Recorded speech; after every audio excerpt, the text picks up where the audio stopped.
4 motivasi palsu yang boleh musnahkan kerjaya.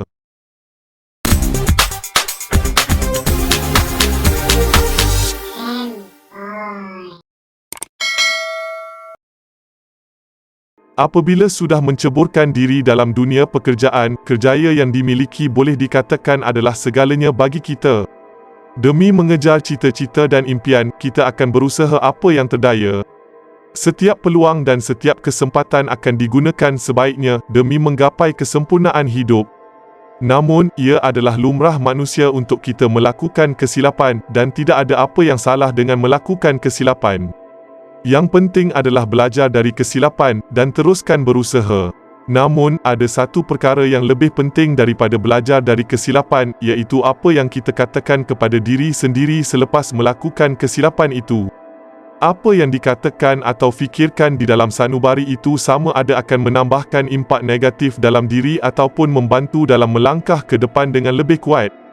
Pentingnya mengetahui jangan sesekali menghukum diri dengan teruk jika melakukan kesilapan. Jom saksikan 4 tanggapan atau kepercayaan toksik yang boleh merosakkan perjalanan kerjaya.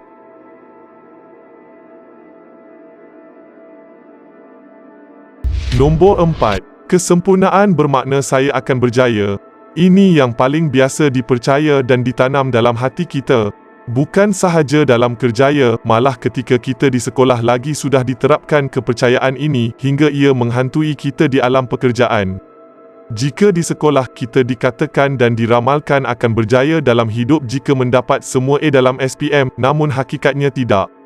Berapa ramai yang mendapat keputusan sederhana dan teruk dalam SPM tetapi berjaya dalam hidup?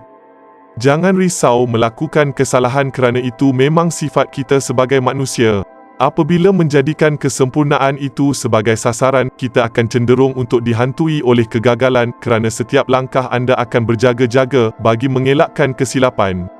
Akhirnya kita akan menghabiskan masa meratapi apa yang gagal untuk kecapi, yang mana sepatutnya kita meraihkan apa yang telah digenggami.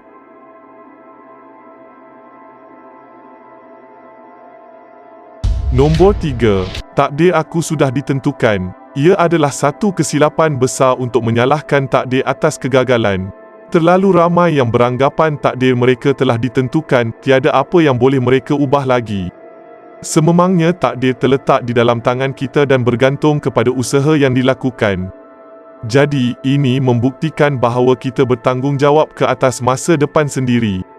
Semestinya kadang-kadang kita berada di atas, segala perkara berjalan dengan lancar dan pasti akan ada ketika kita di bawah di mana masalah melanda tidak henti-henti. Apa yang menentukan masa depan adalah cara kita menyelesaikan masalah tersebut dengan sebaik mungkin, bukan hanya menyerahkan kepada takdir semata-mata.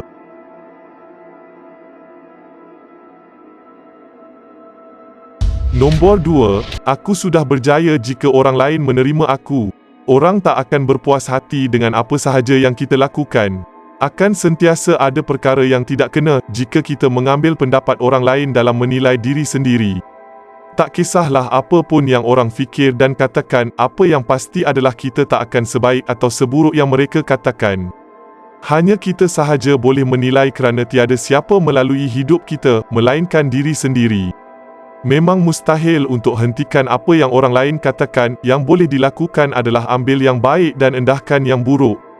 Dengan cara ini, keyakinan dan harga diri akan hanya datang dari dalam diri sendiri.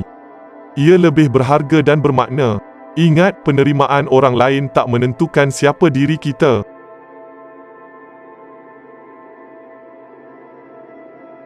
Nombor 1.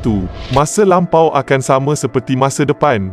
Pastinya kita pernah melalui kegagalan beberapa kali dalam hidup, tetapi tak bermakna ia akan menentukan bagaimana masa depan.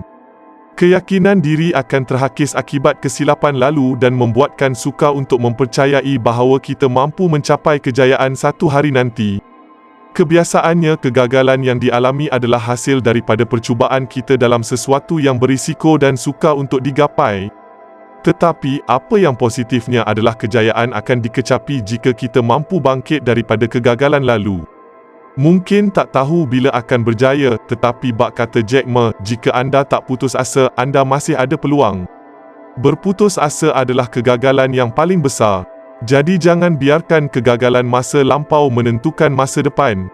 Selagi bernafas, cuba sebaik mungkin. Semoga video ini memberi manfaat. Terima kasih kerana menonton. Jumpa lagi di next video. Fan